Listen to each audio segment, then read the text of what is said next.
Regarding the team productivity and the morale, of course, compared to our old way of doing business, if you look at users running like a 20-year-old legacy system, which is still very slow and lack of functionality, looking at now the modern M2M interface, that's day and night, right? That's really contribute to morale as well, right?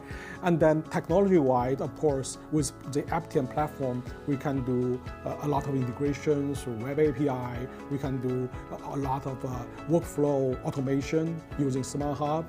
And also, it's very easy to have a third-party data set back and forth. Even with the Microsoft technology platform, now we can extract data into a secured Microsoft data lake. Then we can do supporting or reporting from.